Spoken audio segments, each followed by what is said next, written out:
ભાઈ કઈ વસ્તુ પડી કઈ વસ્તુ અહીંયા કઈ વસ્તુ નથી મળતી હો. હાલ નીકળ કોને મોકલો તને નીકળ આશીષભાઈ કીધું ભાઈ.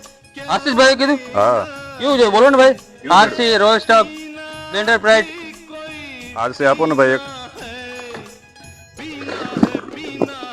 હાલ લાવ 1500 હાલ નીકળ અહીંથી હાલ. આ શેરીમાં જોયું છે ફટાફટ હાલ ઉભો ન રહેતો ક્યાંય. હાલો લાવ નીકળો. વાત કરો તો. કોણ છે? નિખિલભાઈ એ. હા નિખિલભાઈ. ના ભાઈ બાકીમાં ન મળે ભાઈ. વસ્તુ લીધું પૈસા રોકડા. અરે ભાઈ એમાં 200 રૂપિયા માંડ છૂટે છે યાર. ના ભાઈ એમ બાકી નહીં હાલે. વસ્તુ લીધું રોકડા રૂપિયા મોકલો. ભાઈ એક આરસ આપો ને. અરે છે 1500 રૂપિયા થાય મોટા. 1500 રૂપિયા થોડા હોય ભાઈ. 1200 માં તો મળતું હતું હવે. એ અઠવાડિયા પહેલાની વાત અલગ છે. અત્યારે ક્યાંય માલ નથી. આપણી પાસે એક જ માલ છે. 1500 હોય તો કયો બાકી માલ નહીં મળે. ભાઈ આપી દો ને આવું કા કરો. ના 1500 રૂપિયા થાય આરસ ન ભાઈ. એ ભાવેશભાઈ ગાડી આવી. ગાડી આવી? હા ભાઈ. ઓય નાતા ગોમા ગીંડા ભાગો જલ્દી ગાડી આવી. માલ હકેલા